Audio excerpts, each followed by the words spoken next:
자, 여러분 안녕하세요. 반갑습니다. 비트코인 볼트 일렉트릭 캐시에 대해서 열심히 저변학대하고 있는 한영재입니다. 자, 오늘은 여러분들하고 왜 암호화폐를 해야 되고 그 다음에 일렉트릭 캐시나 비트코인 볼트가 될 수밖에 없는 이유에 대해서 오늘 여러분들과 대화를 좀 나눠보고자 합니다. 먼저 왜 암호화폐를 해야 되는지에 앞서서 지금 일렉트릭 캐시 스테이킹을 하고 있잖아요. 그쵸? 그 스테이킹 정책에 대해서 먼저 알아보고 그 후에 제가 왜 암호화폐를 선택하고 열심히 저변 확대하고 있는지에 대해서 대화를 나눠보도록 하겠습니다. 자, 다음 장 한번 볼게요. 자, 비트코인 볼트 스테이킹 정책입니다. 자, 비트코인 볼트 스테이킹 정책을 보시면 1개월부터 12개월까지 총 8개의 스테이킹 정책이 나온 거를 여러분들이 보실 수가 있죠. 자, 8개의 스테이킹 정책이 있는데 자세히 보시면요. 비트코인 볼트 스테이킹을 회사에서 받고자 하는 수량이 945만 개입니다. 945만 개인데 현재 채굴량 약 1100만 개가 조금 안 되죠. 1100만 개가 조금 안 되는 현재 채굴량 기준으로 봤을 때 약 86%가 넘고요. 2100만 개 기준으로는 약 45% 수준에 육박합니다. 상당히 많은 수량을 우리 비트코인 볼트를 스테이킹 할 수 있게 하고 있어요. 그 이유에 대해서 여러분들 한번 생각을 해보셨나요? 자, 비트코인 볼트를 스테이킹을 하면 우리가 일렉트릭 캐시를 지급을 하죠. 일렉트릭 캐시가 현재 비트코인 볼트를 여태까지 지탱해 주신 비트코인 볼트를 믿고 함께 해주신 분들에게 일렉트릭 캐시를 골고루 나누어 주고 그 일렉트릭 캐시가 결제 기반으로 사용이 되면은 그리고 더 많은 유저가 생기면 일렉트릭 캐시가 시장에서 안정적으로 공급이 되고 안정적으로 결제 수단으로 사용되는데 큰 도움이 되겠죠. 그래서 회사에서는 비트코인 볼트에 꽤 많은 수량을 스테이킹에 지금 할당한 것을 여러분들이 보실 수가 있습니다. 자, 그 다음에 지금 현재 이 수많은 일렉트릭 캐시가 다 풀렸을 경우, 수많은 비트코인 볼트를 우리가 스테이킹을 해서 일렉트릭 캐시 풀리는 양을 보니까 총 66만 개입니다. 자, 결코 작은 수량이 아니죠. 아마 이 스테이킹 정책이 잘 된다고 하면 우리 일렉트릭 캐시가 자리를 잡는데 큰 도움이 될 것 같습니다. 자, 보실게요. 현재 231만 개 정도 제가 보시면은 3, 4, 5, 6, 9, 10위는 모두 품절이 났죠. 모두 다 스테이킹이 끝났습니다. 지금 남은 거는 1개월과 2개월만 조금씩 남아 있는데요. 약 231만 개, 회사가 모으고자 했던 수량의 약 25% 조금 더 되거든요. 약 25% 정도 지금 모집이 됐습니다. 하지만 3월 9일까지 우리가 스테이킹을 사람들에게 한다고 했기 때문에 제 회원 중 한 분은요. 비트코인 볼트를 사서 시장에서 사서 스테이킹 계획을 세우신 분들도 있습니다. 그렇기 때문에 3월 9일 이렇게 아직 한 달이나 정도 시간 남았기 때문에 외부에서 비트코인 볼트를 구매해서 스테이킹 하려는 그런 분들도 있을 거라는 얘기죠. 그래서 제 개인적인 의견으로는 앞으로 한 달 동안 2개월짜리 당연히 끝날 것 같고요. 1개월짜리도 얼마 안 남을 것 같다. 뭐 전부 다 품절이 되고 전부 다 매진이 되면은 정말 좋은 일이겠지만 만약 남는다 하더라도 1개월짜리만 조금 남지 않을까라는 생각을 하고 있습니다.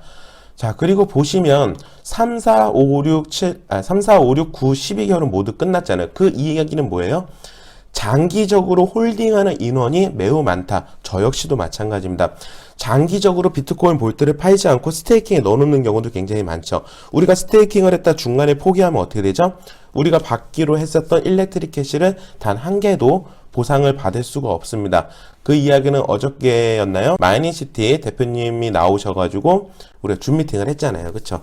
그 내용만 보더라도 여러분 중간에 포기를 하면 우리가 그 수량을 받을 수가 없어요. 하지만 이렇게 스테이킹 된 걸 보시면은 3월달부터 12개월 장기, 즉 12개월 끝났고요. 9개월 끝났고 6개월 끝났고 순서대로 끝났습니다. 순서대로 끝났기 때문에 우리 비트코인 볼트를 선택하고 믿고 따라주는 유저들은 비트코인 볼트의 가치가 상승할 때까지 시장에 내놓을 의향이 없으신 거죠. 자, 장기 홀딩 인원이 이렇게 많다라는 거는 암호화폐 가치를 인정해주는 분들이 많은 거기 때문에 그게 반드시 가격이 상승할 거다라고, 가치가 상승할 거다라고 개인적으로 생각을 해봅니다. 자, 제가 생각하는 비트코인 볼트와 일렉트릭 캐시에 대해서 좀 간단하게 정리를 해봤습니다. 첫 번째, 우리는 많은 유저를 확보하고 있습니다. 전 세계 100여 개국에 나가 있고 회원 아이디 수만 해도 100만 아이디가 넘습니다. 그렇죠? 그렇기 때문에 이 인원들이 있기 때문에 우리는 앞으로 어떤 암호화폐를 내놔도 기술적으로 받쳐주고 모두가 인정할 수 있는 어떤 암호화폐를 내놓는다 하면은 유저가 있기 때문에 그 암호화폐를 선택하는 인원이 일단은 받쳐줍니다. 그게 굉장히 큰 요소죠. 자, 두 번째, 기술력. 우리 비트코인 보이트만 해도 볼까요? 비트코인 보이트의 그 철회키 기능은, 취소키 기능은 그 누구도 가지고 있지 않은 기술이지 않습니까? 그쵸? 자, 그러면은 여러분 기술 받쳐주죠. 유저 받쳐주죠. 이 암호화폐가 실패할 일이 없는 겁니다. 그리고 거래소까지 비트렉스, 빗썸 글로벌 같은 대형 거래소를 포함해서 총 21개 거래소에서 다양한 국가에서 이 비트코인 볼트를 받을 수 있게끔, 비트코인 볼트를 접할 수 있게끔 지금 거래소를 굉장히 다양화시키고 있죠. 1년 만에 21개 거래소에 상장을 했다는 건 여러분들 제가 전에도 말씀드렸지만 굉장한 기네스북감입니다. 자, 그것만 있어요. 비자카드, 저도 신청을 했는데요.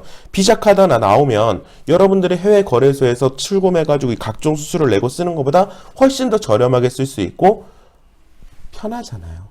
그쵸? 여러분들 체크카드, 편의점 가도 편하잖아요. 그쵸? 마트를 가도 편하고, 이마트를 가도 편하고, 홈플러스를 가도 편하고, 우리가 자주 가는 곳에서 모두 다 사용할 수 있다라는 겁니다. 우리나라만 그러나요? 비자카드가 사용되는 모든 국가들 다 그렇지 않습니까? 그쵸? 근데 이제 그런 경우 있죠. 비트코인 볼트도 싫어. 일렉트릭 캐시도 싫어. 그냥 일렉트릭 캐시를 요번에 사전 채굴 기간 동안 풀을 지금 저희가 하고 있는데, 사전 예약을 받고 있죠. 사전 예약을 받고 있는데 제가 전에 시간에도 얘기했다시피 정말 전 세계에서 외면을 받고 우리 회원들도 별로 싫어하고 그래서 일렉트릭 캐시가 별로 사람들 외면받고 있어. 그래도 저는 할 겁니다. 저는 할게. 저한테 저한테 할당되는 암호화폐 수량이 더 많아지겠죠. 자, 어쨌든 외면을 받는다. 일렉트릭 캐시가 실패했다. 라고 하더라도 여러분들이 내놓은 해시레이트, 여러분들이 구매하신 해시레이트는 1100일 동안 비트코인 계열 AR들을 채굴하시면 됩니다. 내가 일렉트릭 캐시가 싫어? 그럼 비트코인 보이트 하시면 돼요. 비트코인 보이트도 싫어? 그럼 비트코인 하십시오. 그렇기 때문에 지금 우리가 일렉트릭 캐시 채굴을 지금 사전 예약을 받는 경우에는 절대 실패할 수가 없어요. 그럼 어제도 그런 분이 있었는데 한 3천만 원 정도 나는 일렉트릭 캐시를 사겠다라는 분도 있으셨습니다. 과연 3천만 원치 상장을 하고 나서 살 수 있는 물량이 시장에 풀릴까요, 여러분? 지금 잘 생각해 보셔야 돼요. 지금 일렉트릭 캐시를 보유하고 계신 분들은 거의 대부분이 아니죠? 다죠. 지금은 마이니시티 회원분들입니다. 마이니시티 회원분들이 지금 소수던 다량이던 소량이던 다량이던 가지고 있는 이 일렉트릭 캐시를 과연 시장에 내놓을까요? 과연 거래량이 얼마나 될지 저도 참 궁금합니다. 그래서 저는 초기에 굉장히 가격이 많이 상승할 거다라고 보는데 그 이유는 뭐냐면 어제 제가 만난 분처럼 사겠다는 분이 있거든요. 그래서 제가 그분한테 또 트레이딩과 채굴의 차이에 대해서 또 설명을 드렸습니다. 물론 채굴 플랜을 들어오기로 하셨죠. 여러분들 트레이딩보다 채굴이 훨씬 더, 제가 수입이라고 쓰는 건 좀 잘못됐네요. 수량이라고 해야겠죠. 그런 것들이 훨씬 더 우수하다는 거는 이미 검증되지 않았습니까? 강사분들이 강의를 하면서 자기가 최초 채굴에 들어와서 비교를 이미 다 해주셨잖아요.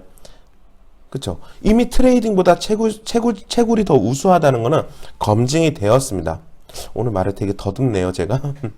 자, 어쨌든 이렇게 많은 이유로 해서 우리는 비트코인 볼트나 일렉트릭 캐시풀 같은 경우는 성공할 수밖에 없습니다, 여러분. 손해가 전혀 있을 수가 없어요. 단 우리가 제대로 공부를 하지 않았기 때문입니다. 우리가 제대로만 알고 제대로만 전달하고 얼마 넣으면 얼마 나와 이게 아니라 우리가 이렇기 때문에 일렉트릭 캐시는 이런 아이고 비트코인 볼트는 이런 암호화폐야. 이런 암호화폐가 있고 이렇게 유저가 있고 1, 2, 3, 4, 5, 6번 이런 이유들이 있기 때문에 일렉트릭 캐시는 절대 실패할 수가 없어. 할 수가 없죠. 완전히 다 막았잖아요. 그렇게 실패할 수가 없는 플랜이기 때문에 과감하게 내가 저변학대 할 수 있어야 된다. 근데 내가 그만큼 제대로 알아야겠죠. 그래서 제대로 공부를 우리가 해야 된다는 생각을 하고 있습니다. 자, 지난 시간에 한번 언급한 내용이기 때문에 제가 길게 언급하진 않았고요. 여러분들도 일렉트릭 캐시를 저변 확대함에 있어서 자신감을 가지고 저변 확대 하실 수 있으면 좋겠습니다. 그리고 고민하시는 분이 있다면 이제 고민 안 하셨으면 좋겠다라는 생각을 합니다. 자, 다음 장 볼게요. 자, 제가 항상 우리 회원분들한테 말씀드리는 건데, 암호화폐를 왜 해야 되는가를 우리가 생각을 해요. 암호화폐를 왜 준비해야 되지? 아, 주식하면 되잖아. 아니면 내가 적금 보면 되잖아. 이렇게 그냥 생각을 하신다고요. 암호화폐 그 위험한 거 꼭 해야 돼? 위험하다는 거는 내가 그걸 공부를 안 했기 때문에 모르니까 위험한 거죠. 암호화폐를 준비해야 되는 이유에 대해서 우리가 먼저 정확하게 알 필요가 있습니다. 저는 한 단어 뽑습니다. 바로 양적 완화입니다. 여러분들이 양적 완화를 정확하게 이해를 하신다면 아, 이래서 해야 되는구나 라는 생각을 하실 수 있을 거예요. 자, 지금 보시는 화면은요, EBS 다큐프라임 작년에 있었죠. 작년에 EBS 찍었던 혼돈시대의 중앙은행 1부에 나오는 내용입니다. 세 분의 교수님이 이제 양적 완화에 대해서 얘기를 하고 있는데요. 양적 완화라는 거는 쉽게 말해가지고 수량을 늘려서 무언가를 완화시키는 정책입니다. 보시면은 기준금리 수준이 너무 이미 낮아서 금리 인하를 통해서 효과를 기대할 수 없을 때, 즉 금리 정책을 통해서 시중에 돈을 풀었다 놨다 하는 정책을 해야 되는데 그렇게 할 수 없을 때 중앙은행이 취하는 정책이다라는 뜻입니다. 이게 가장 중요한 키포인트인 것 같아요. 이 양적 완화에는 여러분 어떤 것들이 있냐면 첫 번째 지급준비제도라는 게 있습니다. 자, 여러분들 저도 솔직히 한국은행 홈페이지에 이와 같은 일을 하면서 들어가 봤습니다. 여러분들도 한번 들어가 보길 제가 권해드릴게요. 한국은행 치고 들어가셔서 여기 통화정책에 보시면은 지급준비제도라는 게 있습니다. 보실게요. 지급준비제도란 금융기관으로 하여금 지급준비금 적립대상 채무의 일정 비율에 해당하는 금액을 중앙은행의 지급준비금으로 예치하도록 의무화하는 제도이다. 참 말이 어렵죠. 자, 한번 보실게요. 제가 은행에다가 100만 원을 넣습니다. 100만 원을 넣으면 은행은 그 100만 원을 가지고 무언가 생산적인 활동을 해야지만 은행이라는 게 유지가 되겠죠. 직원 월급도 줘야 되고 건물 세도 내야 되고 그렇죠. 그렇기 때문에 고객들이 맡겨놓은 돈을 가지고 은행은 경제적인 수익 창출하는 활동을 합니다. 하지만 제가 그 돈을 찾으러 갈 때 은행에 그 돈이 있어야 된다는 거죠. 예를 들어서 우리나라 A라는 은행에, 그래 제가 자주 쓰는 우리 농협은행에 돈을 맡겨놓은 그 수많은 인원들이 한날 한시에 모두가 쫓아가서 은행에서 돈을 달라고 했습니다. 그 은행은 그 돈이 다 있을까요? 없습니다. 왜냐하면 보시다시피 지급준비율이라는 것 때문입니다. 이렇게 고객들이 찾아왔을 때 언제든지 꺼내줄 수 있도록 일정 비율을 어떻게 중앙은행에 맡겨라. 그럼 일정 비율이 얼마 정도 되는지 한번 보실게요. 장기주택 마련저축 같은 경우 내가 집을 사겠다고 장기주택 마련저축에 가입을 했습니다. 한 달에 100만 원씩 넣고 있어요. 100만 원씩 넣는다고 예를 들었을 때 지급준비율 보십시오. 0%입니다. 0%. 그리고 우리 지금 젊은 친구들 적금 많이 붙고 있죠. 적금 붙는 거 내가 100만 원 넣으면 2만 원을 남겨놓고 98만 원은 모두 다 대출이 나갑니다. 기타 우리 직장인들 받는 월급 통장 같은 거, 생활비 통장 같은 거 볼까요? 남편이 월급을 타와가지고 100만 원을 통장에 딱 넣어놓잖아요. 그러면 7만 원을 제외한 93만 원이 모두 다 대출이 나간다는 겁니다. 이게 지급준비율이에요. 그러면은 2만 원, 7만 원이 지금 한국은행에서 얘기하는 일정 비율 보시죠. 일정 비율에 해당하는 금액을 중앙은행에 예치해라 하는 게 0%, 2%, 7%인 거예요. 상당히 낮죠. 자, 다음 장에서 한번 다시 설명을 해볼게요. 호동이가 100원 그러니까 이상하다. 어쨌든 100원을 통장에 넣어놨습니다. 그럼 은행은 아까 보셨던 그 비율에 따라서 평균 한 5%, 10% 지금 EBS 다큐프라임 돈은 빚이다에서 나온 영상인데 여기서는 10% 잡았네요. 10%, 즉 10원만 남겨놓고 돈이 필요한 재석이에게 90원을 대출을 해줍니다. 그러면 실제로 호동이가 시중에 맡긴 돈은, 은행에 맡긴 돈은 100원. 그럼 호동이는 100원을 은행에 저축해놓고 과자도 사먹고, 자식들 맛있는 것도 사주고, 마음대로 쓸 수 있잖아요. 호동이는 그 100원을 마음대로 쓸 수 있는데, 재석이가 가져간 90원은 또 재석이가 마음대로 쓸 수 있겠죠. 그럼 실제로 100원이 들어왔는데 통화량은 얼마가 됐죠? 190원이 된 거예요. 그래서 EBS에서 이럽니다. 마법 같은 일이 일어났다고. 자, 실제로 100원이 들어왔는데 100원을 가지고 10원을 90원을 대출을 나갔으니까 호동이는 100원을 쓸 수 있고 재석이는 90원을 쓸 수 있고, 즉 통화량이 190원이 된 거죠. 이와 같은 일이 벌어지고 있는데, 한국은행 여기 EBS 다큐프라임 돈은 빚이다에서 보시면요, 5천억이 이렇게 대출이 쭉쭉쭉쭉쭉 나갔을 때 이 돈은 무려 6조 60억이 된다고 합니다. 즉 12배에서 13배 정도가 어떻게 돼요? 돈을 실제로 찍어내는 게 아니라 지급준비제도라는 제도 하에서, 지급준비제도라는 것 하에서 돈의 수량이 계속해서 늘어나고 있는 거죠. 자, 여러분, 돈의 수량이 늘어나면 어떻게 됩니까? 돈은 생물과 같다. 배추가 많이 생산되면 여러분들 배추값이 어떻게 되죠? 폭락하죠. 여러분들 무가 많이 생산이 됐어. 그럼 무값도 떨어지죠. 근데 명절날 수요가 굉장히 많아. 뭐 예를 들어서 사과, 배 수요가 많아. 그럼 명절날 어떻게 돼요? 가격이 오르죠. 당연한 겁니다. 그거는 수요와 공급의 원칙에 의해서 당연한 겁니다. 우리가 배추 농사를 지었는데 비가 많이 와가지고 배추가 출하량이 별로 없어요. 그래서 얼마 전에 몇 달 전에 마트를 가면 요만한 포기 안에 9,900원 했던 거 여러분들 기억하실지 모르겠습니다. 자, 어쨌든 돈이라는 게 이렇게 많이 풀리다 보니까 우리는 돈의 가치가 떨어진 거예요. 근데 우리는 뭐라고 얘기하죠?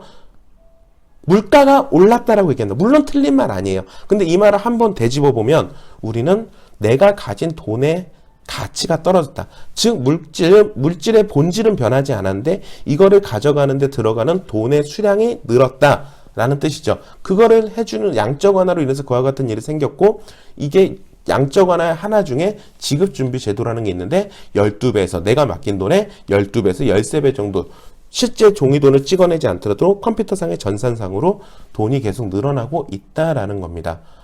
자, 그것만 있나요? 채권도 있습니다. 여러분들 채권에 대해서 한번 살펴볼게요. 국채만 한번 볼게요. 자, 국채라는 거는 밑에 보이시나요? 채권은 정부나 공공기관 및 일반 기업들이 투자자들로부터 자금을 조달하기 위해 발행하는 차용 증서이다. 즉 채무 증서죠. 자금 조달이나 정책 집행을 하기 위해 발행하는 만기가 정해져 있죠. 1년채, 10년채, 30년채 이렇게 정해져 있다는 겁니다.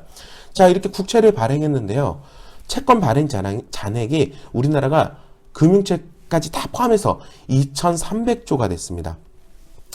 자, EBS에서는 이렇게 얘기해요. 채권이라는 거는 국민을 담보로 해서 국민의 미래의 시간과 노동력을 담보로 해서 어떻게 미래의 자산을 먼저 당겨다 쓰는 것이라고 얘기합니다. 그래서 저는 강의 때 항상 뭐라고 얘기하냐면, 제가 어느 날 집에 갔는데 집안 사정이 좀 어려워. 뭐 지출이 많아가지고 요번 달 우리 가정 경제가 어려워. 그래서 얘기를 합니다.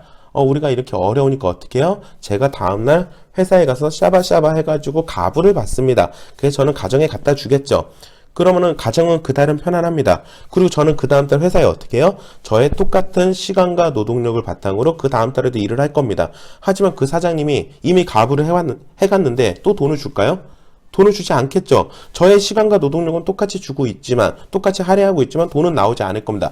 저는 이게 채권이다 라고 설명을 합니다. 근데 채권이 어떻게 해요? 지난달 대비, 전월 대비 어떻게 해요? 145.6% 11조 2,500원이 증가했다고 합니다. 국채만. 그리고 금융채와 회사채 발행액도 전월 대비 29.4%, 79.2% 이렇게 증가해서 지금 전월 규모보다 44.35%가 오른 약 20조가 늘었다는 거죠.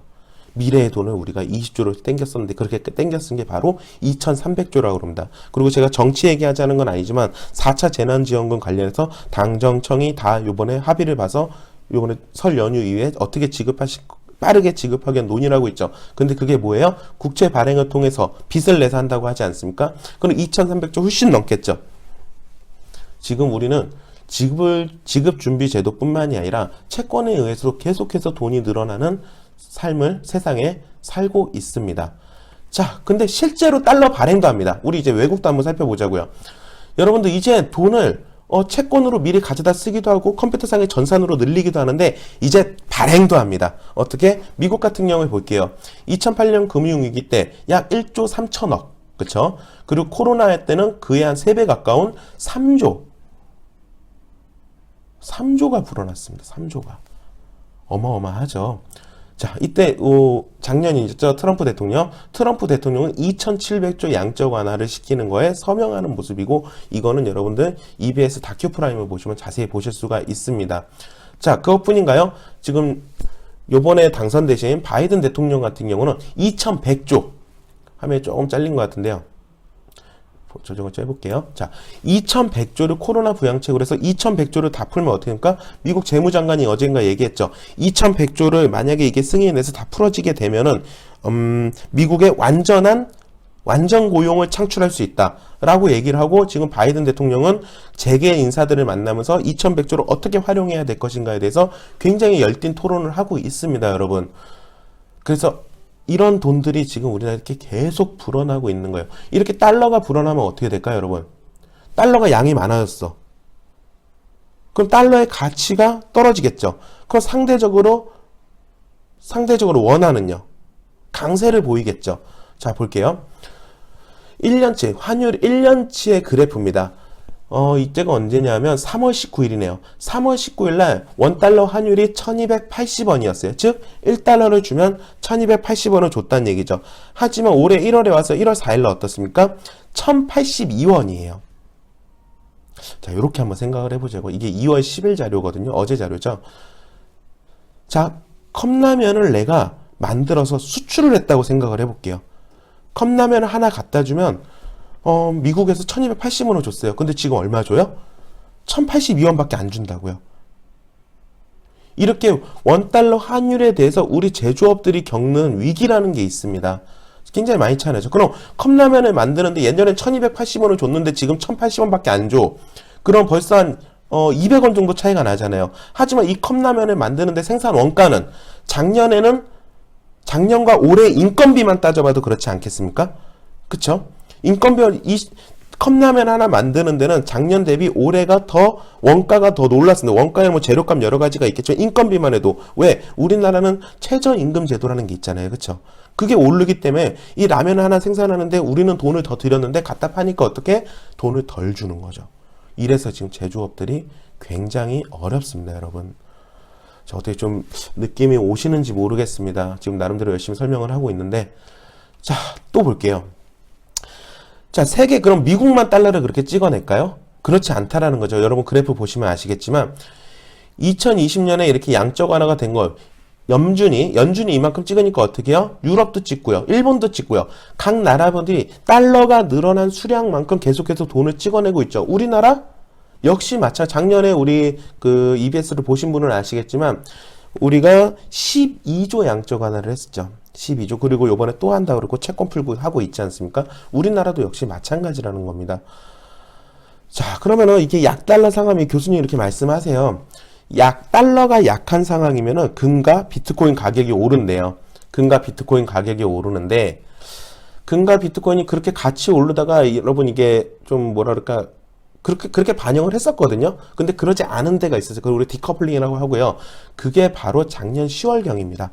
10월경. 지금 그래프 보시면 2020년 8월 요때까지는 지금 달러가 많이 찍은 양적 완화가 됐기 때문에 금과 비트코인의 상승세가 비슷하게 갔어요. 비슷하게 했는데 요때쯤 작년 10월부터 교수님 말씀하시죠. 작년 10월부터 각자 다른 길을 간다고 합니다. 비트코인이 훨씬 더 많이 올랐죠. 금값은 어떻게? 오히려 떨어졌습니다. 이건 왜 그럴까요, 여러분?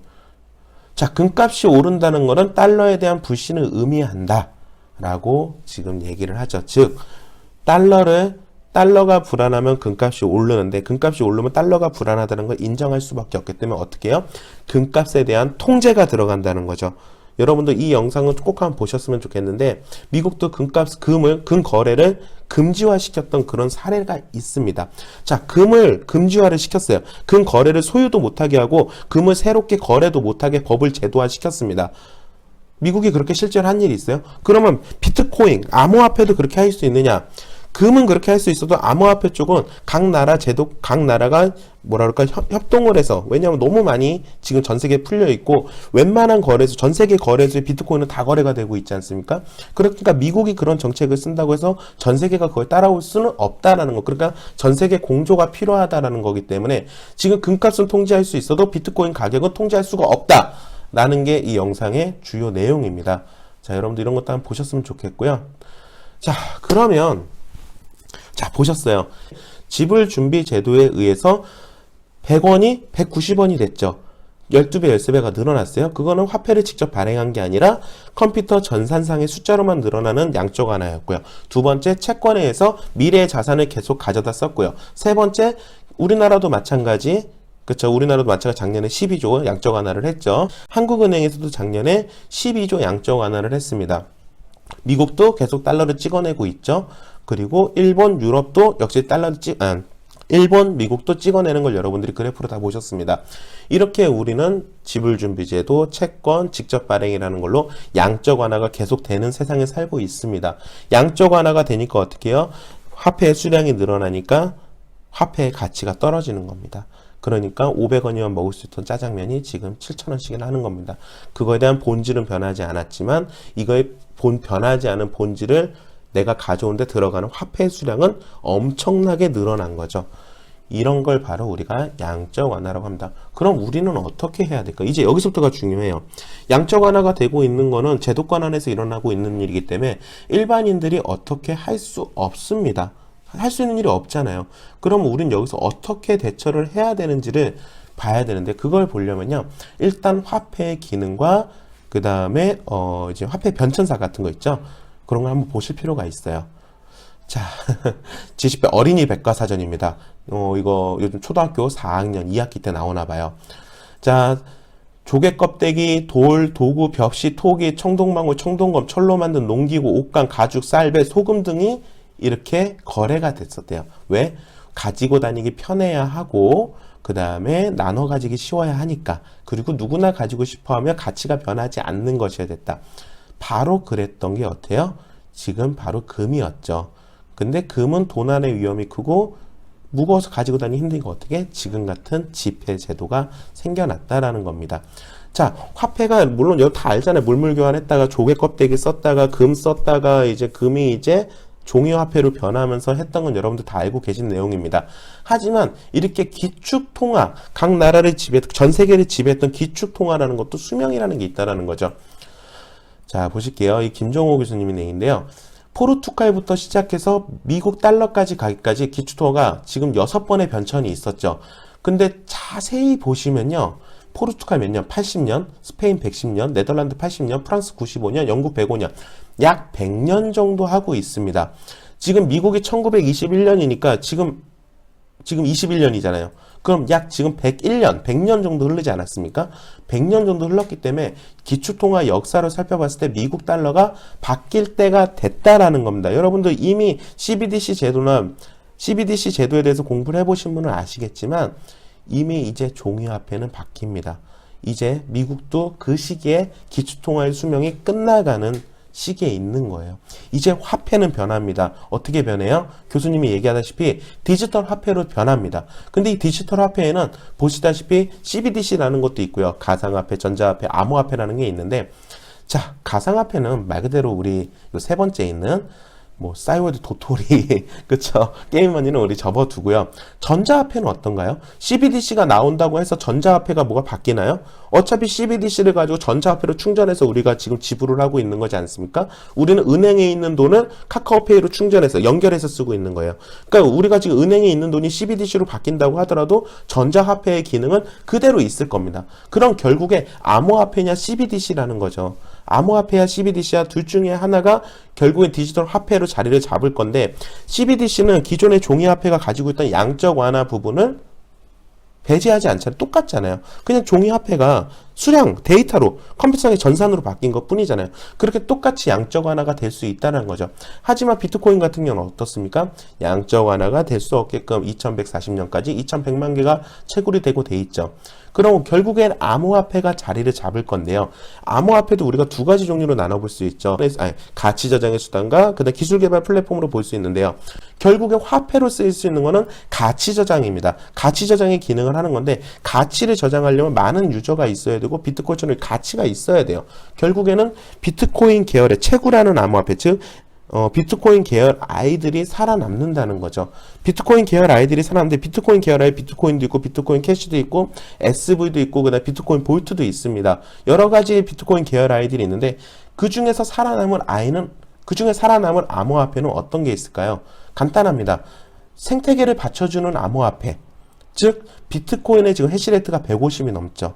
그렇죠. 150엑사이시가 넘습니다. 이렇게 채굴하는 암호화폐 때문에 그 생태계를 지탱해 줄 수 있는 참여적 공증자들이 있는 암호화폐가 결국엔 살아남는다. 그래서 저는 여기서 비트코인 볼트를 굉장히 크게 보고 있습니다.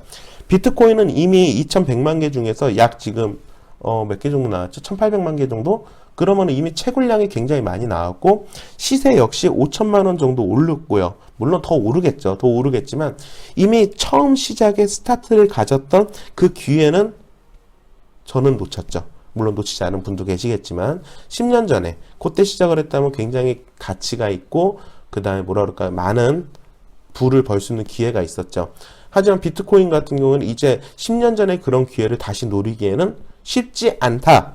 하지만 비트코인 볼트 같은 경우는 어때요? 이제 세상에 나온 지 1년 됐습니다. 13개월 차입니다.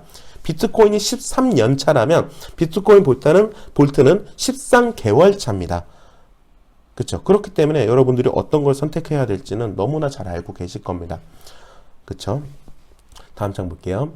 자, 교수님이 얘기합니다. 상위 1%의 재산이 나머지 99%의 재산을 앞선답니다. 놀라운 일이지 않습니까? 세계 상위 1%가 나머지 전 99%의 재산을 합친 것보다 훨씬 더 많은 재산을 가지고 있다고 합니다. 자, 이럴 수 있으면 우리는 그래도 저는 어제 강의 때도 제가 얘기했는데 정말 다행이라는 생각을 하고 있습니다. 왜? 우리는 화폐의 개혁이 오는, 화폐가 변하는 이 시간에 있습니다. 누구도 부정할 수 없습니다. 누구도 부정할 수 없는 이 화폐가 변하는 이 시즌에 있습니다. 이 역사적인 순간에 있다고요. 이때 우리는 잡을 수 있는 기회가 분명히 있습니다. 그래서 화폐 흐름을 먼저 읽고 공부하는 자가 이긴다라고 교수님이 얘기하는 이유가 정말 공감이 돼서 제가 오늘 이 자료를 가지고 여러분들과 지금 소통하고 있는 거예요. 자, 아까 말씀드린 양적 완화 있죠. 양적 완화, 그 양적 완화의 종류에는 지불준비금 제도와 채권과 직접 발행이 있다. 근데 우리가 화폐의 변천을 살펴봤을 때 기축통화가 이제 바뀔 때가 됐죠. 기축통화가 바뀔 때가 됐는데 종이 화폐라는 것도 이제 디지털 화폐로 바뀔 때가 됐습니다. 그럼 디지털 화폐가 바뀌는데 그 중에 CBDC와 암호화폐가 있습니다. 하지만 CBDC 같은 경우 기존의 종이 화폐를 벗어나지 못하죠. 기술적으로 돈의 흐름을 좀 더 파악을 잘할 수 있겠지만 양적 완화가 돼서 계속 돈의 가치가 떨어지는 건 어쩔 수 없는 현상일 겁니다. 그럼 결국에 암호화폐가 살아나는데 암호화폐 종류 중 가치 저장과 그 다음에 기술 개발 플랫폼인데 가치 저장이 화폐의 역할을 한다는 건 여러분도 잘 알고 계실 거고요. 그러면은 가치 저장을 한다는 화폐로 쓰이는데 그 중에는 비트코인이다. 그럼 비트코인과 비트코인 S, 비트코인 캐시, 비트코인 볼트 여러 가지 암호화폐들이 있는데 그 암호화폐 중에서 참여적 공증자들이 많이 있는 암호화폐가 결국에 살아남을 거다. 그럼 제가 봤을 땐 비트코인과 비트코인 볼트인데 맞죠? 여러분 해시값 보면 알 수 있습니다. 비트코인 볼트와 비트코인인데 비트코인은 우리가 지금 들어가서 무언가를 하기에는 13년의 역사가 있다 보니까 그 초창기 기회라는 게 굉장히 잡기가 어렵다. 그 기회를 따라가기가 어렵다. 하지만 볼트는 이제 13개월 차이기 때문에 우리에게 많은 기회가 있다. 일렉트릭 캐시 역시 마찬가지다라고 제가 말씀을 드리고 싶습니다. 그래서 우리는 무엇을 준비해야 되느냐? 저는 비트코인 볼트와 일렉트릭 캐시를 여러분들에게 강력하게 권해드리는 겁니다. 자, 어떻게 좀 달려왔는데 녹화 시간 보니까 지금 35분, 약 편집하면 한 30분 정도 될 것 같아요. 굉장히 말을 좀 빨리 했고요. 여러분들하고 이게 이런 내용들이 공감이 됐으면 좋겠고, 다음 유튜브는 이제 우리나라 경제 상황에 대한 뉴스들에 나왔던 걸 가지고 다시 한번 우리가 왜 암호화폐를 준비해야 되는지에 대해서 조금 더 자료 정리를 해서 여러분들 만나 뵙도록 하겠습니다. 여러분 내일 명절입니다. 이거 제가 재밌는 거 만들었는데 안 되나? 자, 움직입니다. 자, 새해 복 많이 받으시고요. 주변에 많이 힘든 한 해였죠. 올 한 해는 준비 잘해서 모두가 건강하고 좀 경제적인 부도 가져가는 한 해가 되길 바랍니다. 자, 새해 복 많이 받으십시오. 감사합니다.